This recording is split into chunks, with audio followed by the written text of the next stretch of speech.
সম্মানিত বিনিয়োগকারী ভাই বোনেরা, আসসালামু আলাইকুম।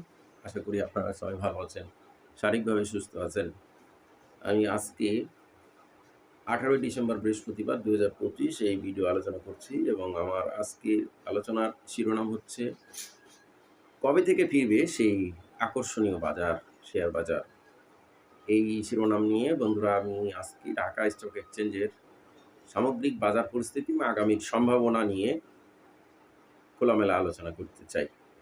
বন্ধুরা, বাজারের আলোচনার শুরুতেই আমরা আজকে বাজার দেখে নিব যে বাজার আজকে 22.50 পয়েন্ট, 22 পয়েন্ট বলা যায় বাজার পতন হয়েছে। এবং বাজারে আজকে আমরা দেখছি লেনদেন কিন্তু গত দিন থেকেও 72 কোটি টাকা কমে 303 কোটি টাকা লেনদেন হয়েছে। মজার বিষয় হলো আজকের বাজারে কিন্তু আমরা এই যে বাজারের একটা কন্টিনিউ পতন, এই পতনের যে মাত্রা, এই মাত্রাটা কিন্তু খুব বেশিতে আজকে যায় নাই এবং গেনারে আজকে 66টা ছিল এবং লুজারে 253টি, অপরিবর্তিত 68। গত কয়েকদিনের যে বাজার আমরা দেখেছি সেই বাজার থেকে কিন্তু আজকে কিছুটা ধসের বা পতনের মাত্রা কম দেখছি। আমরা গত 15 ডিসেম্বর 42, তারপর 36, আজকে আমরা দেখেছি 22। দ্যাট মিনস সেল প্রেশার এটা কিন্তু কমে আসছে ধীরে ধীরে, পাশাপাশি লেনদেন কমে আসছে, সেল প্রেশারটা কমে আসছে। এখন প্রশ্ন হলো যে এই যে বাজার, এই বাজার কবে থেকে আমরা রিকভারি দেখতে পারি বা একটা ভালো বাজার বা পরিকল্পিত বাজার বা সুস্থ বাজার আমরা দেখতে পারি, এটা বিষয় নিয়ে আমি আলোচনা করব।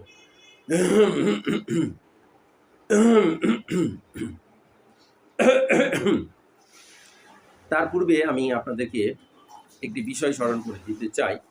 আপনারা দেখছেন রিসেন্ট টাইমে বাজার কিন্তু খুব বেশি দেশের রাজনৈতিক পরিস্থিতি এবং প্রেক্ষাপটের উপরে নির্ভরশীল হয়ে পড়েছে। এটার কারণ একটি যে বাজারে ফান্ডের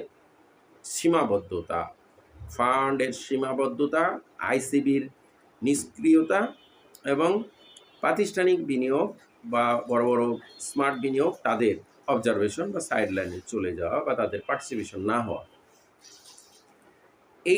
এই ধরনের কারণের সাথে এমনি বিভিন্ন ধরনের ফাইন করা, গুজব এবং এই যে মার্জিন রোল ইস্যু, সবগুলো বিষয়গুলো একসঙ্গে চলার সাথেও ডিসেম্বর ক্লোজিং বলে একটি বিষয় বর্তমানে আমরা চলমান দেখছি।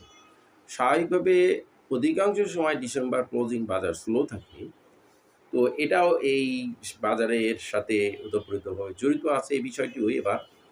এবার ওভারঅল অন্যান্য বার যেটা ডিসেম্বর ক্লোজিংয়ের ফ্যাক্টই শুধু থাকে, ইম্প্যাক্ট করে, কিন্তু এবার রাজনৈতিক পরিস্থিতি থেকে শুরু করে আরও দেশের সামগ্রিক প্রেক্ষাপট, দুর্ঘটনা, এগুলো বাজারকে প্রজীবিত করে বাজারে একটা অস্থিতিশীল বিরাজ করছে।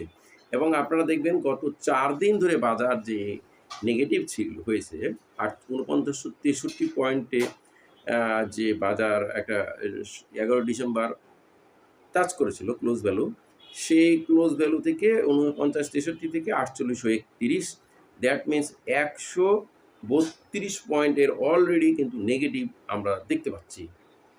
এখন প্রশ্ন হলো যে এই ধরনের বাজার কেন হচ্ছে এবং এটা কতদিন কন্টিনিউ করবে।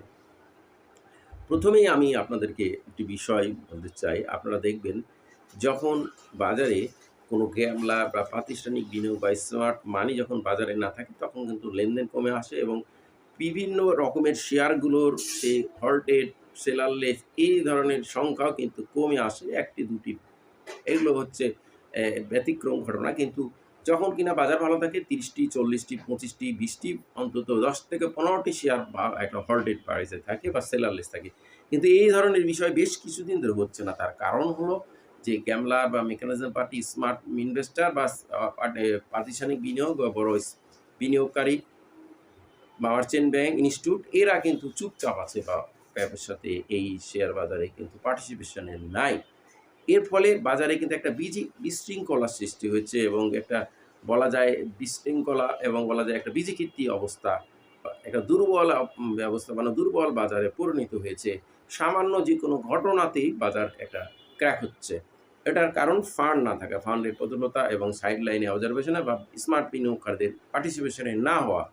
আরও একটি বাজারে, আমাদের শেয়ার বাজারে বড় ঝামেলা, বা বলা যায় এটা একটা বড় ধরনের একটা খারাপ বিষয় প্রতিষ্ঠিত হয়েছে। সেটা হলো, যখন বাজারে এই যে পতন হওয়ার পর, যখন বাজারে ইনভেস্টে যায় যারা এই পতনের দেখে কম রেটে শেয়ার কেনার জন্য ইনভেস্টে যায়, এরাই কিন্তু বাজার T+2-3 মন মানসিকতায় চলে গেছে। এর ফলশ্রুতিতে কী হচ্ছে, বাজার যখন 300 পয়েন্ট বা 200 পয়েন্ট কারেকশন হয়ে আন্ডার রেটে শেয়ার তারা কিনে নিচ্ছে, তারা কিন্তু আবার 100-150 পয়েন্টে তারা সেল দিয়ে দিচ্ছে। আপনারা লক্ষ্য করুন, এই চক্র, এই বৈশিষ্ট্য কিন্তু অনেক দিন ধরে হচ্ছে, বিগত 2 মাস ধরে, 3 মাস ধরে এই ধরনের হচ্ছে। এমনকি সামান্য কিছু প্রফিটেই তারা শেয়ার সেল করে দিচ্ছেন। এর ফলশ্রুতিতে আপনারা দেখবেন যে বাজারে 99% শেয়ার কিন্তু কন্টিনিউ করতে পারছে না, বা দাঁড়িয়ে থাকতে পারছে না, বা যেখান থেকে র্যালি শুরু হচ্ছে, দাম বৃদ্ধি হচ্ছে, ইভেন তারও নিচে চলে যাচ্ছে দাম বাড়ার পর প্রফিট টেকিং করতে করতে। এই যে শর্টকাট একটা প্রফিটের প্রবণতা আমাদের ঢাকা স্টক এক্সচেঞ্জে শুরু হয়েছে, এইখানে কিন্তু এটা ভয়ঙ্কর আর অস্থিতিশীলতা বিরাজ করছে, এবং এই অস্থিতিশীলতা জন্য কিন্তু বাজারে ফান্ডের অভাব, বিভিন্ন বিনিয়োগকারীদের পার্টিসিপেশন, বিভিন্ন ইনস্টিটিউটের অবজারভেশন বা সাইডলাইনে থাকা, এগুলোরই কিন্তু মুখ্য ভূমিকা পালন করছে। এখন প্রশ্ন হচ্ছে যে এই ধরনের বাজারকে ওভারকাম করে কিভাবে সামনে বাজার একটা ভালো বাজারে যাবে, বা এই যে T2+ বা 2 দিন 3 দিনে প্রফিট টেকিং করে বের হয়ে যাওয়া, এগুলো কবে থামবে?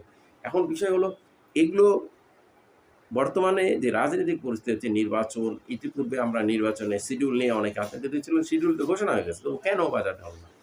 এটার ব্যক্তিগত ও ও কারণ নাই, এটা হলো সমষ্টিগত বিষয়। হলো যে বাজারে অনেকেই এই ডিসেম্বর ক্লোজিংয়ের পর জানুয়ারি মাসে থেকে একটা বাজারে অবজারভেশন করে বাজারে পার্টিসিপেশনে যাওয়ার একটা সম্ভাবনা রয়েছে। এবং আপনারা জানেন 25শে ডিসেম্বর একটি বড় দলের, বলা যায় বিএনপির যে প্রধান, উনি হয়তো দেশে আসবেন, সেই উপলক্ষেও হয়তো কম দামে কিনে, আবার তারপর সেই শেয়ারগুলো আসার পর একটা বাজার ভালো হবে, সেইগুলো আবার প্রফিট টেকিং করে আবার একই বিষয় তৈরি হবে।